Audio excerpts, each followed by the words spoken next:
तो hello friend, good morning. कैसे आप लोग? होप आप सब बढ़िया होंगे, आपकी तैयारी अच्छी चल रही होगी। तो शुरू करते हैं आज की क्लास। औसत हम कर रहे थे उत्तराखंड सब इंस्पेक्टर का जो भी सिलेबस है उसको कंप्लीट करने की हमारी एक कोशिश थी। इसमें हम काफ़ी टॉपिक कर भी चुके हैं और औसत का एक पार्ट हमने कल क्लास अपलोड करी होगी और दूसरी क्लास आज लेके आए हैं। तो देखते हैं आज क्या क्या क्वेश्चन हमको करने के लिए मिलते हैं। तो शुरू करते हैं आज की क्लास। और जो भी क्वेश्चन आपको दिखाए जाएंगे वो एसआई के सिलेबस के अकॉर्डिंग मध्य नज़र रखते हुए करवाए जा रहे हैं, तो आप इसका प्रैक्टिस करिएगा। जो क्वेश्चन आपको नहीं आएगा उसको तो हम बता देंगे, मगर जैसे स्क्रीन पर क्वेश्चन आता है तो आपको खुद ही वो क्वेश्चन करना चाहिए। तो पहला क्वेश्चन क्या लिखा है देखते हैं। पहला क्वेश्चन लिखा है, तीन संख्याओं का औसत 135 है, सबसे बड़ी संख्या 195 तथा दो अन्य संख्याएं का अंतर 20 है, तो सबसे छोटी संख्या ज्ञात करो। उम्मीद करता हूँ आपने क्वेश्चन लगा दिया होगा और आपसे क्वेश्चन बन गया होगा। नहीं बना होगा तो चेक करते हैं कैसा करेंगे। तीन संख्याओं का औसत 135 है,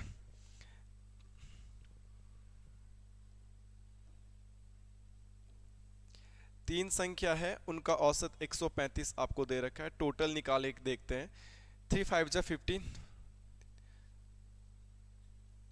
तो लगभग इनका मल्टीप्लाई करके कितना आ रहा है 405।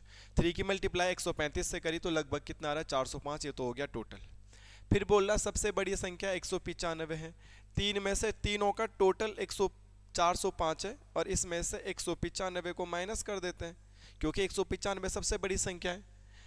तीन संख्याओं का योग 405 है, उसमें सबसे बड़ी संख्याओं को डिलीट कर दूं मैं, माइनस कर दूं मैं, तो बची हुई दो संख्या मेरे पास निकल जाएगी। 5 में से 5 गया 0, 10 में से 9 गया 1, 3 में से 2 गया 1 गया 2, तो मेरे पास 210 आ गया। यह कौन सी होंगी बची हुई शेष दो संख्याएं। टोटल तीन संख्याओं का सम ये था। तीन संख्याओं में से मैंने बड़ी संख्या को डिलीट कर दिया तो बचा क्या, मेरे पास दो संख्या बच गई। और उन दो संख्याओं का अंतर भी मुझे दे रखा है, कितना है 120 है। आप खुद देखो, दो संख्याएं x plus y and x plus y, दो संख्याओं का योग कितना बच रहा है आपके पास 210, एंड x माइनस वाई जो इनका अंतर दे रखा है डिफरेंट, वो भी आपको क्वेश्चन में गिवन है 20। ऐसा ही एक क्वेश्चन मैंने कल भी आपको करवाया होगा अगर आपको याद आ रहा है तो क्या देखने के लिए मिल रहा है, माइनस प्लस कैंसिल आउट होंगे, x और x मेरे दोस्त 2x हो जाएगा और 210 में अगर 20 जोड़ेंगे तो लगभग 230 देखने के लिए मिलेगा। 2 का टेबल पढ़ेंगे, 2 1 ज़ा 2, 2 1 ज़ा 2, 2 5 ज़ा 10, तो x की वैल्यू मेरे पास क्या निकल के आ गई है 115। उन्होंने बोला छोटी संख्या ज्ञात करो, मतलब बड़ी संख्या x होगी और x में से क्या घटाऊंगा कि 20 आ जाए, ये x में क्या जोड़ूंगा कि 210 हो जाए। ठीक है, ये आपको पता होना चाहिए। तो छोटी संख्या ज्ञात करनी थी, तो हमारा सही आंसर कितना हो जाएगा, लगभग 95 आंसर सही हो जाएगा। ठीक है, तो ये भी आपको ध्यान रखना। कैसा आया 95 आंसर, आप ये देख लो यार। x माइनस वाई बराबर कितना है 20। x की वैल्यू आपने कहां से कितनी निकाली है 115, माइनस वाई बराबर कितना हो जाएगा 20, एंड y की वैल्यू अगर हमको निकालनी पड़ेगी तो 20 यहाँ जाके माइनस हो जाएगा, तो 115 में से अगर हम 20 घटाएंगे तो मेरे पास आंसर कितना आ जाएगा मेरे दोस्तों 95, and 95 will be right answer. बात समझ में आई? हमको जैसे जैसे बोला था वैसे वैसे किया।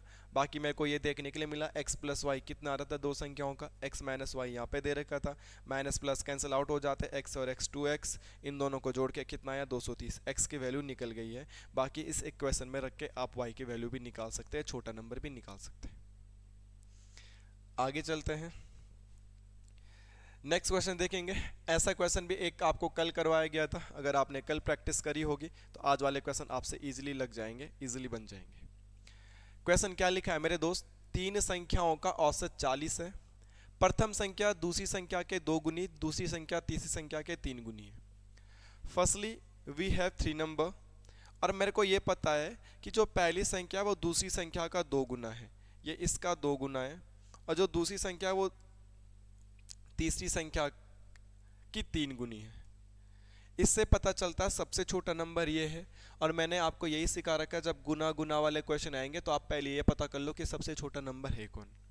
अगर सबसे छोटा नंबर ये है तो इसको मान लो एक, ये तीन गुना है इसको मान लो तीन, और ये इसका भी दो गुना है इसको मान लो 6, तो तीनों नंबर मेरे पास निकल के आ गए। जब तीन नंबर आपके पास हो तो आप इनका औसत इजीली निकाल सकते हैं। औसत कैसा निकाला जाता है, तीनों संख्याओं को जोड़ दो, इन तीनों को अगर हम जोड़ेंगे तो 6 और 3 9 और 1 10 होगा। अपॉन में क्या लिखा जाता है, जितने नंबर होते हैं डिवाइड करके कितने नंबर है, 3, तो डिवाइड करके मैंने 3 लिख दिया, ऐसे में औसत निकलता है। और इसका औसत आपको एग्जामिनर ने खुद ही दे रखा है, औसत कितना दे रखा है 40, तो इनके इक्वल में मैं लिख दूंगा 40। मेरे भाई 10 से ये कट जाएगा, 10 से कुछ 40, और ये इक्वल का साइन है बीच में, तो ये 3 इसके साथ मल्टीप्लाई में जाएगा, तो 1 पॉइंट की वैल्यू कितनी आ जाएगी 12। और जब एक पॉइंट की वैल्यू बार आ जाएगी तो मैंने आपको बता रखा है, जब एक जी पॉइंट की वैल्यू निकल जाएगी तो उसके बाद आपको क्या करना है, जो पूछा है उससे मल्टीप्लाई कर दो। आपसे क्या पूछा है, सबसे बड़ी तथा सबसे छोटी संख्या का अंतर बताओ। सबसे बड़ी और सबसे छोटी संख्या का डिफरेंट बताना है। तो सबसे बड़ी संख्या कितनी है 6, सबसे छोटी संख्या कितनी है 1, इनका डिफरेंट कितना है 5, और एक पॉइंट की वैल्यू कितनी है 12, तो 5 पॉइंट की वैल्यू कितनी होगी 5 इंटू 12 इक्वल टू 60, और 60 हमारा एक ऑप्शन होना चाहिए, और ये है ऑप्शन सी 60। ठीक है, या आप क्या करो, पहले 12 की मल्टीप्लाई 6 से करोगे, सबसे बड़ी संख्या निकल जाएगी 72, 12 की मल्टीप्लाई सबसे छोटी नंबर से करोगे 12 एकम 12, और इन दोनों का अंतर पूछा था तो 72 में से 12 गया तो भी कितना आएगा आंसर 60। उम्मीद करता हूं ये क्वेश्चन आपकी समझ में आया होगा। आगे देखते हैं क्या क्वेश्चन हमको देखने के लिए मिलता है। कल हमने ऐसे ही क्वेश्चन किए थे, मैंने आपको कहा भी है दोस्तों, ये औसत जो टॉपिक है, ये औसत टॉपिक के लिए आपको मल्टीप्लाई आनी चाहिए। जो जितनी जल्दी मल्टीप्लाई करेगा, जिसको जितने ज़्यादा पहाड़े आते होंगे, कैलकुलेशन जितनी सरल होगी, ईजी होगी, तेज होगी, वो बहुत आसानी से इन क्वेश्चनों को कर पाएगा। 20 लड़कों के एक समूह में, समूह का औसत 89.4 kg किलोग्राम है। तो पहले टोटल निकाल देते हैं, 20 वो बच्चे हैं और औसत आपको दे रखा है 89.4। इनका टोटल कितना होगा, 2 चक्कू 8, 2 में 18 का 8, हासिल लगो 1, 2 टे 16, 1 17, तो लगभग 1788 टोटल आ गया है। 2 4 जा 8, 2 9 जा 18 का 8 कैरी 1, 2 8 जा 16, 1 17। इसके बाद हमें बोल रखा है कि त्रुटि वाला ये क्वेश्चन है, 87 किलोग्राम की बजाय 78 लिख दिया। लिखना कितना था दोस्त, लिखना था 87, और गलती से लिख क्या दिया भाई ने, गलती से 78 लिख दिया। तो गलती तो हुई है ना, गलती हुई है, एक्सेप्ट कर रहे हैं।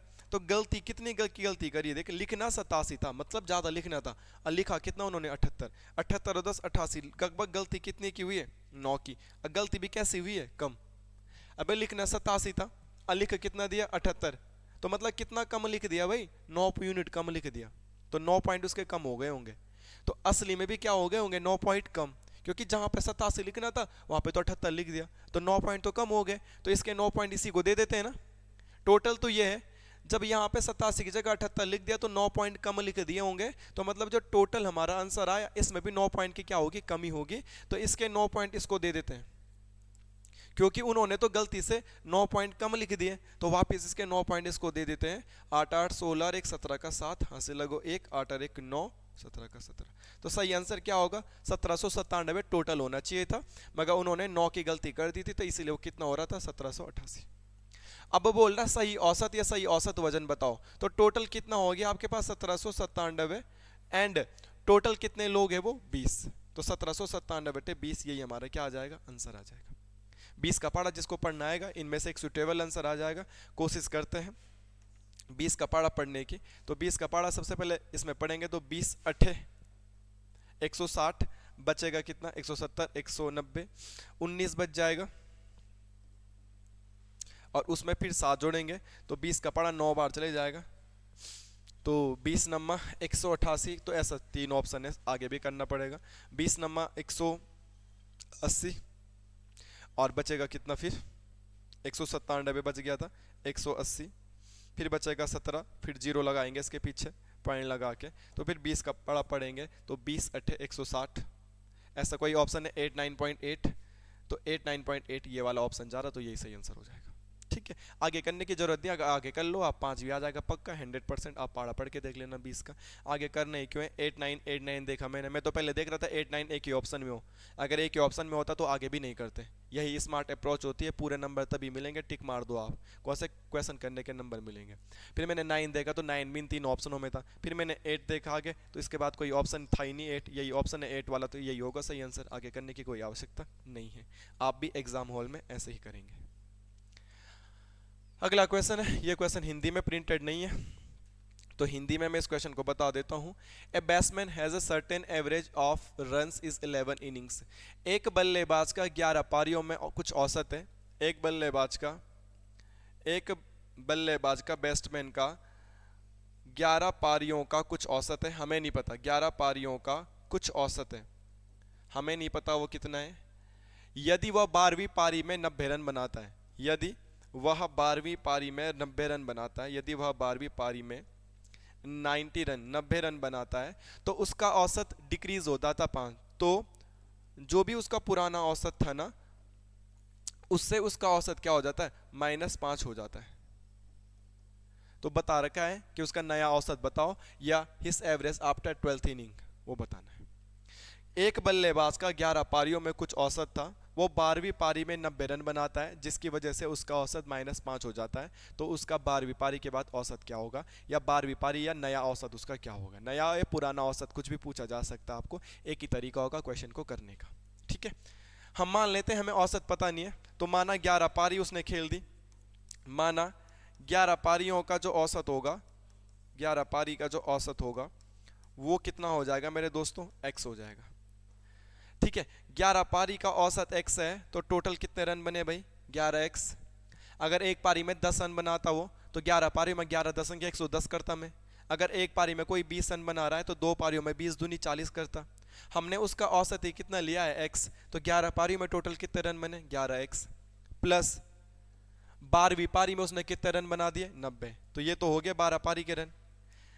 11 इंटू एक्स 11 पारी के रन, प्लस 12वीं पारी में 90 रन मारे, तो 12 पारी हो गए टोटल, इक्वल टू जैसे वो 12वीं पारी में रन मारता है 90, तो 12वीं पारी के बाद उसका औसत क्या हो जाता है, 5 कम हो जाता है। पहले तुमने उसका औसत कितना माना है, x, और अब नया औसत क्या हो जाएगा, x -5, क्योंकि तुम ही तो बोल लो कि उसका औसत क्या हो जाए, डिक्रीज बाई 5। तुमने पुराना उसका औसत कितना माना है, x, और अब 5 घट गया है, तो x -5 तो हो गया होगा। इस इक्वेशन को सॉल्व करोगे, आंसर आपके सामने आ जाएगा। बस 11x + 90 मेरे दोस्तों, 12 की मल्टीप्लाई x से होगी मेरे दोस्त 12x, -12 की मल्टीप्लाई 5 से होगी 12 पंजे 60। आपको पता है दोस्त, x एक साइड आ जाएंगे और 90 इधर चले जाएगा। 12x यहाँ आके माइनस हो जाएगा, तो 12 में से 11x गया तो बचेगा x। ये प्लस का 90 है, वहाँ जाएगा तो माइनस का हो जाएगा, माइनस माइनस क्या होता है, प्लस। तो 90 और 60 कितना होता है, 150। तो x की वैल्यू आ गई 150। और अगर इस क्वेश्चन में पूछा जाता कि उसका ओल्ड एवरेज क्या है या पुराना औसत उसका क्या है, तो मेरा आंसर 150 ही आ जाता, क्योंकि मैंने उसका औसत माना कितना था, x। बट उसने पूछा है कि आफ्टर द 12th इनिंग, तो 12वीं इनिंग के बाद उसका औसत क्या हो जाता है, x -5। तो यहाँ पे x की वैल्यू 150 आई है, -5 करेंगे तो 145, ये हो जाएगा आंसर, क्योंकि 12वीं इनिंग के बाद बोला है। 12वीं इनिंग से पहले तो उसका औसत कितना था, x, और x की वैल्यू कितनी आई है, 150। तो 11वीं पारी तक तो उसका औसत 150 था, बट अब उसका औसत 5 घट गया है, तो अब कितना हो गया होगा, 145। उम्मीद करता हूं कि छोटे छोटे क्वेश्चन है, समझ में आ रहे होंगे आपके। समझ में नहीं आता है तो आप टेलीग्राम चैनल पे स्क्रीनशॉट लेके भेज सकते हैं कि सर ये वाला क्वेश्चन दोबारा बता दो, तो आपको कोशिश की जाएगी वो क्वेश्चन दोबारा बताने की। ये क्वेश्चन भी कर लीजिएगा।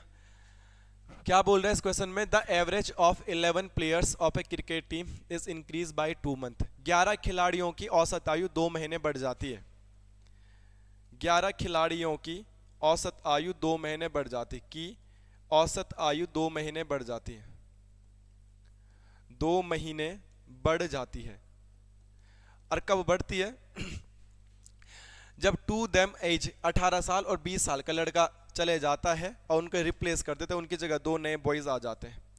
जैसे ही उनके यहाँ से 2 बच्चे जाते हैं, मतलब 2 प्लेयर्स जाते हैं जो कि 18 साल और 20 साल का प्लेयर्स है, वो टीम को छोड़ के जाते हैं और उनकी जगह 2 नए प्लेयर्स आते हैं। और जैसे ही 2 नए प्लेयर्स आते हैं तो उनका एवरेज 2-2 महीने बढ़ जाता है। सोचो तुम, अगर कोई एक ग्रुप है और उसमें से एक 18 साल का लड़का जाता है, 18 साल का लड़का आता है, तो कुछ फर्क पड़ेगा एवरेज पे, नहीं पड़ेगा। फर्क कैसे पड़ रहा है कि जब 18 साल और 20 साल के लड़के गए और कोई 2 नए आए और उनकी वजह से ज़्यादा हो गया, तो मतलब जो 2 नए आए वो ज़्यादा एज के आए होंगे, वही हमको निकालना है। हमको पता है कि 11 प्लेयर्स हैं और इनका औसत 2-2 महीने बढ़ जाता है। यहाँ पे लिख रखा है कि 2 मंथ इंक्रीज, तो टोटल कितने महीने बढ़ गए, टोटल 22 महीने तो बढ़ गए हैं भाई। 11 खिलाड़ियों के 2-2 महीने औसत बढ़ेगा, 11 खिलाड़ियों का जब 2-2 महीने औसत बढ़ेगा तो टोटल कितने महीने बढ़ जाएंगे भाई, टोटल 22 महीने बढ़ेंगे, ये तो सबको पता है। फिर हमको ये पता है कि जाते कौन सा है, एक 18 साल का लड़का जाता है और एक 20 साल का लड़का टीम छोड़ के जाता है, तो टोटल कितने साल गायब हुए, 38 साल गायब हुए। अरे 18 साल का लड़का जाता है, एक 20 साल का लड़का जाता है, तो टोटल कितने साल माइनस करने पड़ेंगे टोटल टीम से, 38 ईयर। खुद सोचो, जैसे मैंने अभी बोला कि 38 छोड़ के गए और 38 साल के ही बच्चे आ जाते तो कोई इफेक्ट पड़ता, मामला तो बराबर रहता, जितना जाएगा उतना ही आ जाएगा, तो मामला तो इक्वल हो जाएगा। बट 38 यहां से गया और जो नए आए इनकी जगह वो कितना ज्यादा लेके आए, 22 महीने ज्यादा लेके आए, मतलब 38 साल तो रहे होंगे और 22 महीने ज्यादा लेके आए। 38 साल प्लस 22 महीने जो आने वाले नए प्लेयर्स थे, और आने वाले नए प्लेयर्स कितने थे, 2 थे, 2 से काटो तो 19 दूनी 38 और 2 से काटा तो 11 दूनी 22। इनको अलग अलग क्यों काटा है सर, ये साल थे और सर ये क्या थे, महीने थे, तो इसलिए 19 साल 11 महीने इनका औसत आ जाएगा, और 19 साल 11 महीने, option number C is the right answer. एक लाइन का क्वेश्चन था, जस्ट मेंटल बेस्ड क्वेश्चन था, जिसको औसत का इतना पता है कि कहाँ पे मल्टीप्लाई करना है, कहाँ पे घटाना, कहाँ पे बढ़ाना है, वो इजीली इन क्वेश्चन को कर पा रहा होगा, यहाँ तक कि बोर भी हो रहा होगा कि सर कितने इजी क्वेश्चन करा रहे हैं। बट जो नए नए नए हैं या नॉन मैथ्स बैकग्राउंड के हैं, उनके लिए क्वेश्चन भी बहुत मुश्किल पड़ जाते हैं, तो प्रैक्टिस करनी पड़ेगी दोस्त, और हमारे पास कोई ऑप्शन ही नहीं है। अगला क्वेश्चन ये है, ये तो इजी क्वेश्चन है भाई, इस क्वेश्चन को तो कोई भी बना देगा दोस्त, ये क्वेश्चन तो बनाना चाहिए आपको। इस क्वेश्चन को ट्राई करेंगे बनाने का कि क्या ये क्वेश्चन बनेगा।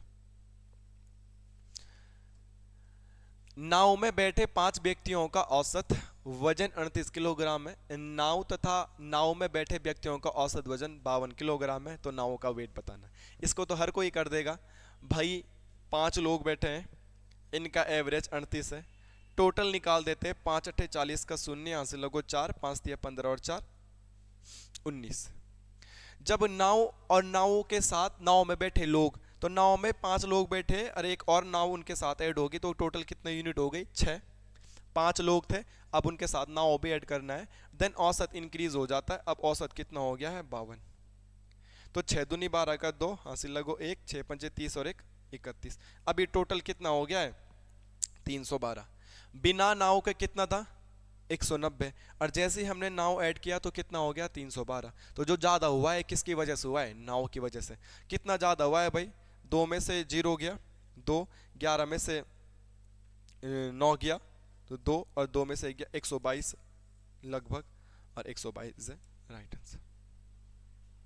इसमें से ये माइनस कर दिया बस, क्यों, क्योंकि बिना नाव के 190 हो रहा था, और विथ नाव कितना हो रहा था आपके सामने बोर्ड पे लिखा है 312, तो ज्यादा क्यों हुआ, क्योंकि नाव ऐड हो गई थी, तो इसमें से मैंने ये माइनस कर दिया, 122 ये नाव की होगी। बहुत इजी क्वेश्चन है मैथ्स के, और ये औसत तो टॉपिक ही इजी है, तो आपको करना चाहिए टॉपिक, ये फ्री फंड के नंबर दे के जाएगा। एंड एसआई की तैयारी आप कर रहे हैं तो फिलहाल तो भाई फिजिकल पे भी फोकस करो, फिजिकली पास नहीं होगा तो पेपर कैसे दे पाओगे, और वैसे भी पेपर अभी आपका नवंबर दिसंबर चला गया शायद से, तो बहुत टाइम है आपको, प्रॉपर 1 साल का टाइम है, जनवरी फरवरी की भर्ती आ रखी है और पेपर दिसंबर में हो रहा है, प्रॉपर 1 साल तैयारी के लिए मिल रहा है, और ये भी उत्तराखंड का भरोसा नहीं, क्या पता उसके बाद भी अगले साल हो, कुछ भरोसा नहीं है। बट पेपर आ चुके हैं, फॉर्म भर चुके हैं, पेपर होके ही रहेगा ना, चाहे वो आज हो चाहे कल हो, आप अपनी तैयारी करके रखो, क्या पता कल ही पेपर हो जाएगी तो आपकी तैयारी है नहीं है, तो आप ये मत देखो पेपर कब होगा, आप ये देखो कि आप तैयार हैं पेपर के लिए, ठीक है। पेपर का वेट तो वो करेगा जिसकी फुल तैयारी होगी कि कल ही हो जाए हम निकाल देंगे, तुम्हें तैयारी करनी है तो तुम पढ़ाई पे ध्यान दो, फालतू बातों पे ध्यान न दो, ठीक है। देखो इस क्वेश्चन को करने का कोशिश करिएगा दोस्त। क्या है, एक पुस्तकालय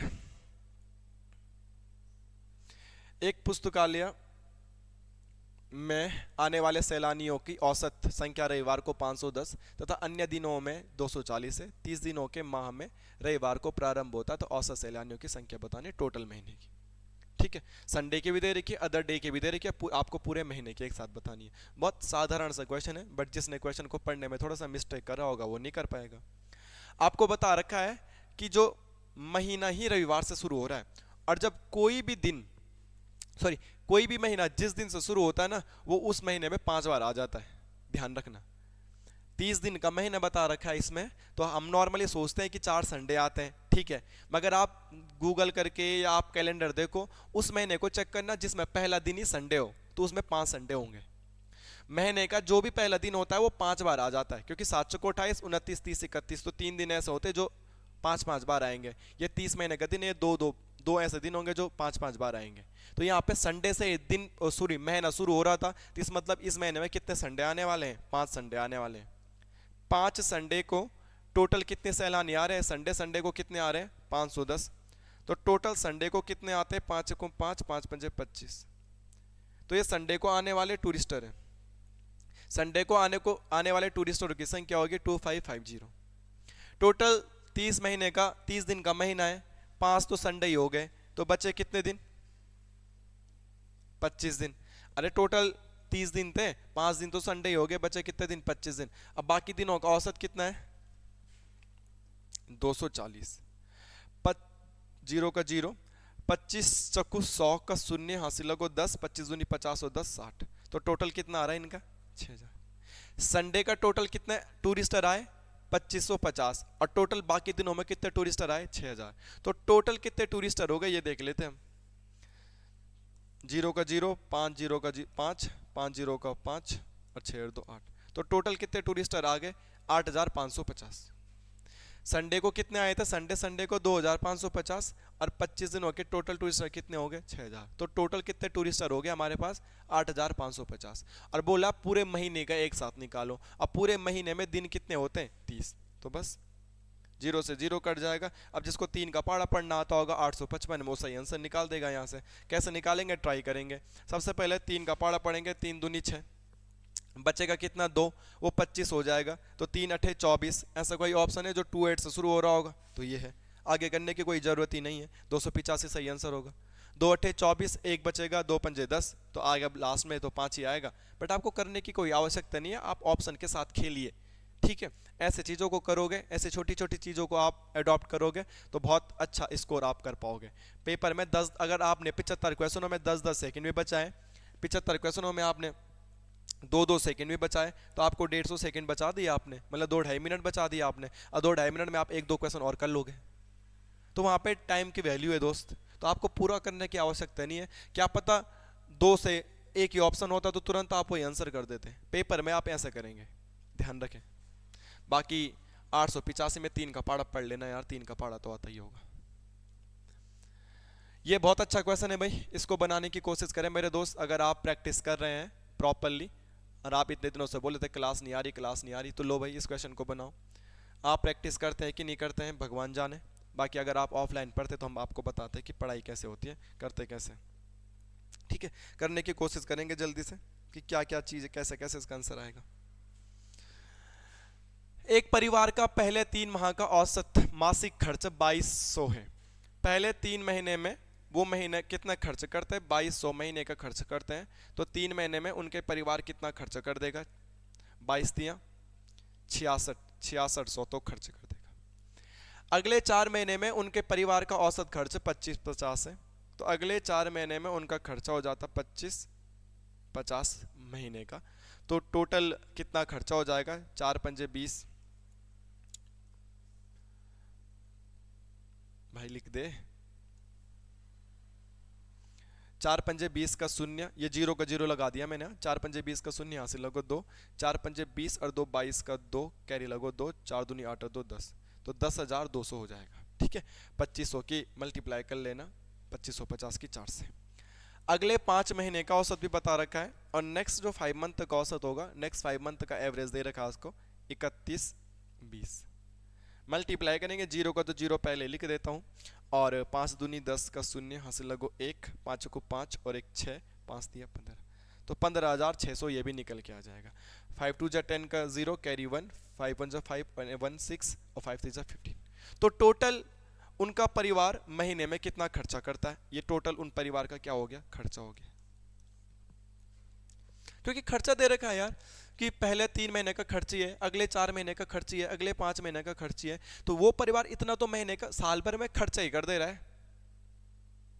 तो देखो साल भर में टोटल कितना खर्चा उनका हुआ है।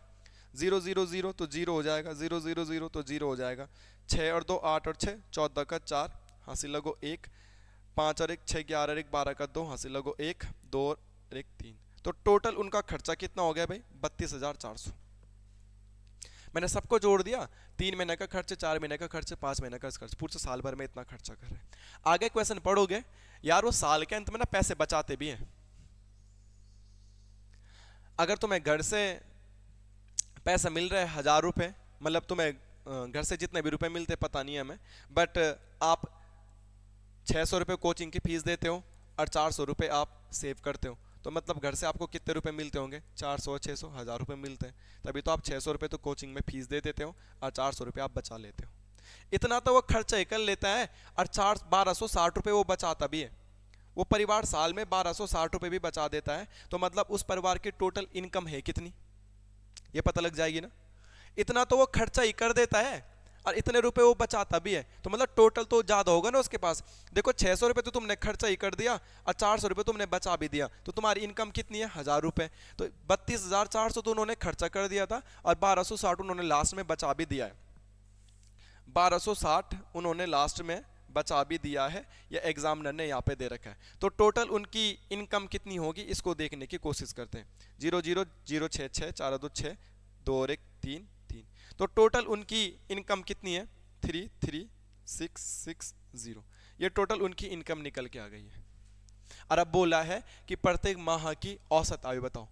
अगर वो बोलता इनकम उतनी कितनी है तो यही आंसर हो जाता, मगर वो एवरेज पूछ रहा है और हर महीने का पूछ रहा है, तो एक साल में महीने कितने होते हैं 12 होते हैं, तो यही सही आंसर आ जाएगा। अब जिसको 12 का पढ़ा आता होगा वो इजीली कर देगा, जिसको नहीं आता होगा नहीं कर पाएगा। ऑप्शन के साथ खेलने की कोशिश करना। तो सबसे पहले आएगा 12 दूनी 24, बचेगा कितना 9, तो 2 से एक ऑप्शन है, देखो 2 से 2 ही ऑप्शन शुरू हो रहे, तो इन दोनों में से कोई ना कोई एक आंसर होगा। ठीक है, 12 दूनी 24 बचेगा 9, 12 8 96 होता है। ठीक है, तो 2 8 कहीं पे ऑप्शन है, तो 2 8 दोनों में ऑप्शन है भाई, तो अभी और आगे करना पड़ेगा। 12 8 96 बचा 60, जीरो लगा के 12 5 60, तो इसको तो पूरा ही सॉल्व करना पड़ेगा। 2805 2805 इज द राइट आंसर ये। ठीक है, आप करना, क्या बात समझ में नहीं आई वो भी जरूर पूछना दोस्त। आप मैसेज भेज देना, पर्सनल नंबर भी दिया हुआ है मैंने, चाहे आप व्हाट्सएप पे भेजो चाहे आप टेलीग्राम पे भेजो, मुझे जितना आएगा मैं उतना बताने की कोशिश करूंगा भाई, है ना। तो कोई दिक्कत नहीं है, आप पूछ सकते हैं। अगर आपको पूछने में कोई दिक्कत होती है तो आप मैसेज कर दीजिएगा, आपको सॉल्यूशन मिल जाएगा। बट आप सीखिएगा, आप करिएगा। ठीक है, जब आपको पढ़ाया जा रहा है फ्री ऑफ कॉस्ट, बहुत अच्छा डाटा आपको प्रोवाइड किया जा रहा है, तो आप उसको फ़ायदा उठाओ और उसको पढ़ो।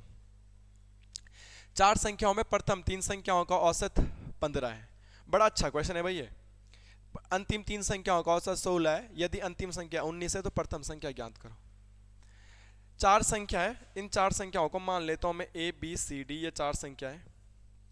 प्रथम 3 संख्याओं का औसत 45 है, प्रथम 3 संख्या ये है, और इन 3 संख्याओं का औसत कितना है 15 है, तो 15 तिया कितना हो जाएगा 45। फिर बोल रहा है अंतिम 3 संख्याओं का औसत 16 है। पहली 3 संख्या तो ये हो गई और अंतिम 3 संख्या क्या हो जाएंगी ये, टोटल 4 ही नंबर है, तो फर्स्ट 3 नंबर तो ये हो जाएगा, अब उनमें टोटल 4 ये, तो लास्ट 3 कौन हो जाएगा ये 3, और इन तीनों का औसत भी दे रखा आपको 16, उन तीनों का औसत भी दे रखा आपको 16, 16 तिया कितना हो जाएगा 48। और फिर ये भी बोल रखा है कि अंतिम संख्या कौन सी है, अंतिम संख्या कौन बोले तो डी, और डी की वैल्यू भी दे रखी आपको कितनी 19। अंतिम 3 में कौन कौन से थे भाई B plus C plus D, और B plus C plus D की वैल्यू कितनी आई 48। इसमें से D की खुद की वैल्यू कितनी है 19। अब इस 48 में से तुम 19 घटा दोगे, 48 माइनस 19 अगर आप करोगे तो बचेगा कितना आपके पास, 3 में से 1 गया 2, 29।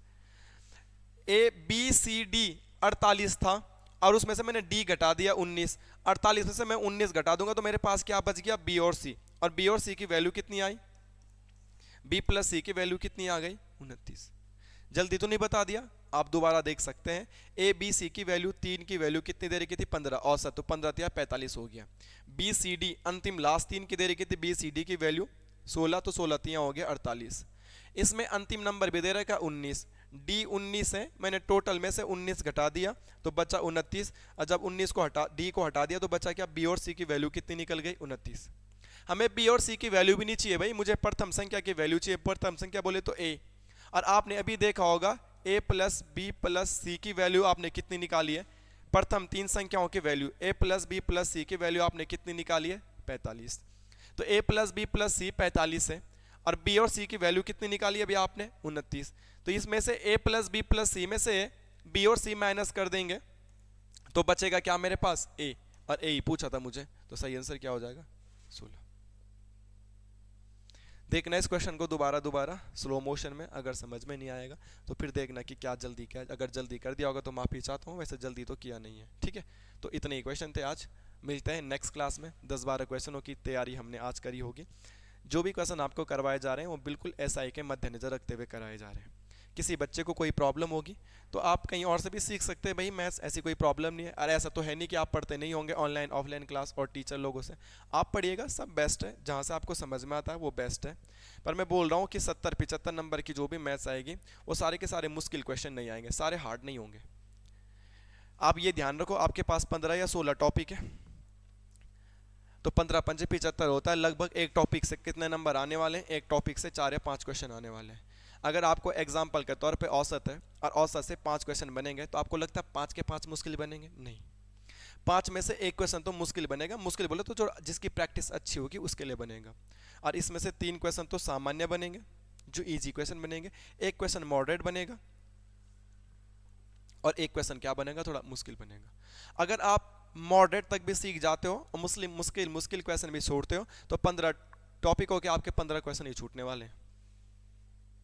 तो 75 में से अगर आप 60 नंबर भी मैथ्स में ले आओगे ना, तब भी आपके आराम से नौकरी लग जाएगी, बशर्ते आपको हिंदी और उत्तराखंड आना चाहिए। तो मिलते हैं आपको नेक्स्ट क्लास में। आप समझिएगा, जितने क्वेश्चन आपको करा रहे हैं ना, आप भरोसे से उतने क्वेश्चन की प्रैक्टिस कर लो, बस जल्दी जल्दी सेम क्वेश्चन को आप दोबारा लगाओ, आप क्लास बंद मत करो, दोबारा लगाओ। मिलते हैं नेक्स्ट क्लास में, तब तक के लिए धन्यवाद, और चैनल को देखते रहिएगा। कुछ कमियां होंगी तो माफ़ कर देना, बीच में कुछ दिन क्लास नहीं आई उसके लिए आई एम सॉरी, और अभी कोशिश करेंगे कि आगे कंटिन्यूसली क्लास आएगी। धन्यवाद।